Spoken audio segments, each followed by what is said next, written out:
Hi ಎಲ್ಲರಿಗೂ ನಮಸ್ಕಾರ. Welcome back to ರಾಸಿರಂಗ.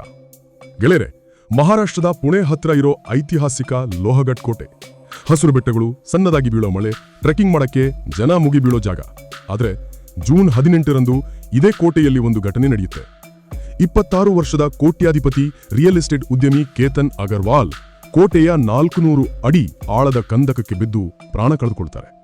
ಆರಂಭದಲ್ಲಿದೊಂದು ದುರಂತ ಅಪಘಾತ, ಫೋಟೋ ತೆಗೆಯುವಾಗ ಕಾಲು ಜಾರಿ ಬಿದ್ದಿದ್ದಾರೆ ಅಂತಲೇ ಎಲ್ಲರೂ ಅಂದುಕೊಂಡಿದ್ರು.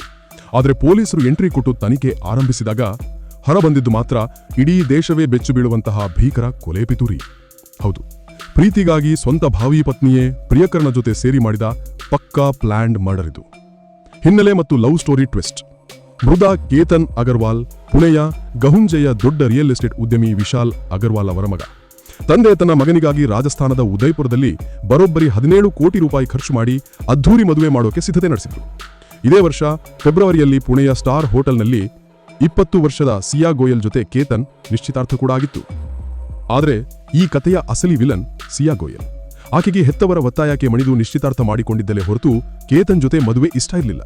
ಯಾಕಂದ್ರೆ ಆಕೆ 22 ವರ್ಷದ ಚೇತನ್ ಚೌಧರಿ ಅನ್ನೋ ಯುವಕನನ್ನ ಪ್ರಾಣಕ್ಕಿಂತ ಹೆಚ್ಚಾಗಿ ಪ್ರೀತಿಸ್ತಾ ಇದ್ಲು. ಮದುವೆ ಫಿಕ್ಸ್ ಆದಾಗಿನಿಂದಲೂ ಕೇತನ್ನಿಂದ ಹೇಗೆ ತಪ್ಪಿಸಿಕೊಳ್ಬೇಕು ಅಂತ ಸಿಯಾ ಪ್ಲಾನ್ ಮಾಡ್ತಾ ಇದ್ಲು. ಮದುವೆಗೂ ಮುನ್ನ ಕೇತನ್ ಪ್ಲಾನ್ ಮಾಡಿದ್ದ ಬಾಲಿ ಟ್ರಿಪ್ ತಪ್ಪಿಸೋಕೆ ನನ್ನ ಪಾಸ್ಪೋರ್ಟ್ ಕಳೆದು ಹೋಗಿದೆ ಅಂತ ಸುಳ್ಳು ಹೇಳಿದ್ಲು. ಇಷ್ಟೇ ಅಲ್ಲ, ಜೂನ್ 14ರಂದು ಮಹಾಬಲೇಶ್ವರ ಬೆಟ್ಟಕ್ಕೆ ಹೋದಾಗ ಅಲ್ಲೇ ಕೇತನ್ನ ಕೆಳಗೆ ತಳ್ಳಿ ಕೊಲ್ಲೋಕೆ ಸಿಯಾ ಮತ್ತು ಆಕೆಯ ಪ್ರಿಯಕರ ಮೊದಲ ಪ್ಲಾನ್ ಮಾಡಿದ್ರು. ಆದ್ರೆ ಅದು ಮಿಸ್ ಆಯ್ತು. ಕೇತನ್ಗೆ ಸಿಯಾ ನಡವಳಿಕೆ ಮೇಲೆ ಮೊದಲೇ ಸಖತ್ ಡೌಟ್ ಇತ್ತು. ಸಿಯಾ ಯಾವಾಗ್ಲೂ ಫೋನಲ್ಲಿ ಬ್ಯುಸಿ ಇರ್ತಾಳೆ, ಚೇತನ್ ಅನ್ನೋ ಹೆಸರನ್ನ ಪದೇ ಪದೇ ಹೇಳ್ತಾಳೆ, ಆಕೆ ಬಗ್ಗೆ ಸರಿಯಾಗಿ ವಿಚಾರಿಸಿದ್ದೀರಾ ಅಂತ ಕೇತನ್ ತನ್ನ ಫ್ಯಾಮಿಲಿಗೆ ಪದೇ ಪದೇ ಕೇಳ್ತಾ ಇದ್ದ. ನಿಶ್ಚಿತಾರ್ಥದ ನಂತರ ಸಿಯಾ ಸಣ್ಣ ಪುಟ್ಟ ವಿಷಯಕ್ಕೂ ಜಗಳಾಡೋಕ್ ಶುರು ಮಾಡಿದ್ಲು. ಜೊತೆಗೆ ಪದೇ ಪದೇ ಲೋಹಗಢ್ ಕೋಟೆಗೆ ಹೋಗೋಣ ಅಂತ ಕೇತನನ್ನ ಒತ್ತಾಯಿಸ್ತಾ ಇದ್ಲು. ಮೇ 31 ಮತ್ತು ಜೂನ್ 14ರಂದು ಇಬ್ರು ಲೋಹಗಢ್ಗೆ ಹೋಗಿ ಬಂದಿದ್ರು. ಸಿಯಾಗೆ ತೃಪ್ತಿ ಇರಲಿಲ್ಲ. ಯಾಕಂದ್ರೆ ಆಕೆಗೆ ಕೇತನನ್ನ ಮುಗಿಸೋಕೆ ಸರಿಯಾದ ಸ್ಪಾಟ್ ಬೇಕಿತ್ತು. ಹುಟ್ಟುಹಬ್ಬದ ಹೆಸರಲ್ಲಿ ಮೃತ್ಯು ಕೂಪ. ಜೂನ್ 18 ಸಿಯಾ ಗೋಯಲ್ ಬರ್ತ್ಡೇ. ನನ್ನ ಹುಟ್ಟುಹಬ್ಬದ ದಿನ ಲೋಹಗಢ್ ಕೋಟೆಗೆ ಹೋಗೋಣ ಅಂತ ಸಿಯಾ ಮತ್ತೆ ಹಠ ಹಿಡಿದ್ಲು. ಕೇತನ್ ತಾಯಿ ಮೊದಲು ಒಪ್ಪದಿದ್ರು ಸಿಯಾ ಬಲವಂತಕ್ಕೆ ಕೊನೆಗೆ ಒಪ್ಪಿಗೆ ಕೊಡ್ತಾರೆ. ಜೂನ್ 18ರ ಬೆಳಗ್ಗೆ 8:20ಕ್ಕೆ ಕೇತನ್ ಮನೆಯಿಂದ ಹೊರಟು ಹೆದ್ದಾರಿ ಬಳಿ ಸಿಯಾಳನ್ನು ಪಿಕ್ ಮಾಡಿಕೊಂಡು ಲೋಹಗಢ್ಗೆ ಹೋಗ್ತಾರೆ. ಆದರೆ ಸಿಯಾ ಆಗಲೇ ತನ್ನ ಪ್ರಿಯಕರ ಚೇತನ್ನನ್ನು ಅಲ್ಲಿಗೆ ಬರಕ್ಕೆ ಹೇಳಿದ್ಲು. ಕೋಟೆಯ ಅತ್ಯಂತ ನಿರ್ಜನ ಅಪಾಯಕಾರಿ ತುದಿಗೆ ಕೇತನ್ನನ್ನು ಕರೆದುಕೊಂಡು ಹೋದ ಸಿಯಾ ಬ್ಯಾಕ್ಗ್ರೌಂಡ್ನಲ್ಲಿ ರೆಡಿಯಾಗಿ ನಿಂತಿದ್ದ ಪ್ರಿಯಕರ ಚೇತನ್ ಜೊತೆ ಸೇರಿ ಕೇತನ್ನನ್ನು ಹಿಂದಿನಿಂದ 400 ಅಡಿ ಆಳದ ಕಂದಕಕ್ಕೆ ತಳ್ಳಿಬಿಡ್ತಾಳೆ.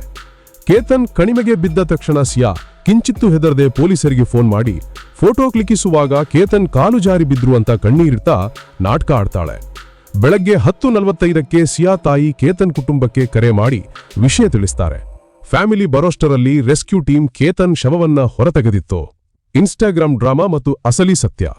ಕೊಲೆ ಮಾಡಿದ ನಂತರ ಸಿಯಾ ಕ್ರೌರ್ಯದ ಪರಮಾವಧಿ ಪ್ರದರ್ಶಿಸ್ತಾಳೆ. ಯಾರು ತನ್ನನ್ನು ಅನುಮಾನಿಸಬಾರದು ಅಂತ ತನ್ನ ಇನ್ಸ್ಟಾಗ್ರಾಮ್ ಖಾತೆಯಲ್ಲಿ ನಾನು ನಿನ್ನನ್ನು ತುಂಬಾ ಪ್ರೀತಿಸುತ್ತಿದ್ದೆ, ನನ್ನ ಹುಟ್ಟುಹಬ್ಬದಂದೇ ನನ್ನನ್ನು ಬಿಟ್ಟು ಹೋದೆಯಾ ಅಂತ ಕೇತನ್ ಫೋಟೋ ಹಾಕಿ ಇಮೋಷನಲ್ ವಿಡಿಯೋ ಪೋಸ್ಟ್ ಮಾಡಿ ಜನರ ಸಹಾನುಭೂತಿ ಗಳಿಸೋಕೆ ಡ್ರಾಮಾ ಮಾಡ್ತಾಳೆ. ಆದರೆ ಜೂನ್ 21ರಂದು ಕೇತನ್ ಅಂತ್ಯಕ್ರಿಯೆ ಮುಗಿಸಿ ಆತನ ಕುಟುಂಬಸ್ಥರು ಘಟನಾ ಸ್ಥಳಕ್ಕೆ ಹೋಗಿ ನೋಡಿದಾಗ ಅವರಿಗೆ ಶಾಕ್ ಆಗತ್ತೆ. ಯಾಕಂದ್ರೆ ಆ ಜಾಗದಲ್ಲಿ ಅಷ್ಟು ಸುಲಭವಾಗಿ ಯಾರೂ ಕಾಲು ಜಾರಿ ಬೀಳೋಕೆ ಸಾಧ್ಯವೇ ಇರಲಿಲ್ಲ. ಕೇತನ್ ಈ ಹಿಂದೆ ಹೇಳಿದ್ದ ಮಾತುಗಳು, ಸಿಯಾಳ ಇನ್ಸ್ಟಾಗ್ರಾಮ್ ನಾಟಕ ಎಲ್ಲವನ್ನು ಗಮನಿಸಿದ ಕುಟುಂಬ ಲೋನಾವಾಲಾ ಪೊಲೀಸರಿಗೆ ಕಂಪ್ಲೇಂಟ್ ಕೊಡ್ತಾರೆ. ಪೊಲೀಸರು ಸಿಯಾ ಮತ್ತು ಆಕೆ ಪ್ರಿಯಕರ ಚೇತನ್ ಚೌಧರಿಯನ್ನು ಕಸ್ಟಡಿಗೆ ತಗೊಂಡು ತೀವ್ರ ವಿಚಾರಣೆ ನಡೆಸಿದಾಗ ಅಸಲಿ ಸತ್ಯ ಹೊರಬರುತ್ತೆ. ತಮಗೆ ಇಷ್ಟವಿಲ್ಲದ ಮದುವೆ ತಪ್ಪಿಸಲು ಇಬ್ಬರು ಸೇರಿ ಈ ಭೀಕರ ಹತ್ಯೆ ಮಾಡಿದ್ದಾಗಿ ಒಪ್ಪಿಕೊಡ್ತಾರೆ. ಸದ್ಯಕ್ಕೆ ಪೊಲೀಸರು ಇಬ್ಬರು ಆರೋಪಿಗಳನ್ನು ಅರೆಸ್ಟ್ ಮಾಡಿ ಜೈವಿಗಟ್ಟಿದ್ದಾರೆ. ಮೊಬೈಲ್ ಕಾಲ್ ರೆಕಾರ್ಡ್ಸ್, ಸಿಸಿಟಿವಿ ದೃಶ್ಯಗಳು ಮತ್ತು ಡಿಜಿಟಲ್ ಸಾಕ್ಷ್ಯಗಳನ್ನ ಕಲೆ ಹಾಕ್ತಾ ಇದ್ದಾರೆ. 17 ಕೋಟಿಯ ಅದ್ಧೂರಿ ಮದುವೆಯಾಗಬೇಕಿದ್ದ ಮನೆ ಇವತ್ತು ಮಗನನ್ನ ಕಳೆದುಕೊಂಡು ಕಣ್ಣೀರಲ್ಲಿ ಮುಳುಗಿದೆ. ಪ್ರೀತಿ ಹೆಸರಿನಲ್ಲಿ ನಡೆದ ಈ ಭೀಕರ ಕ್ರೈಮ್ ಬಗ್ಗೆ ನೀವೇನಂತೀರಾ? ಕಮೆಂಟ್ ಮಾಡಿ ತಿಳಿಸಿ. ಇದೇ ತರಹದ ಕ್ರೈಮ್ ರಹಸ್ಯಗಳಿಗಾಗಿ ನಮ್ಮ ಚಾನಲ್ ಲೈಕ್ ಮಾಡಿ, ಶೇರ್ ಮಾಡಿ, ಸಬ್ಸ್ಕ್ರೈಬ್ ಮಾಡುವುದನ್ನ ಮರಿಬೇಡಿ. ಮತ್ತೆ ಮುಂದಿನ ವಿಡಿಯೋನಲ್ಲಿ ಸಿಗೋಣ. ಜೈ ಹಿಂದ್, ಜೈ ಕರ್ನಾಟಕ.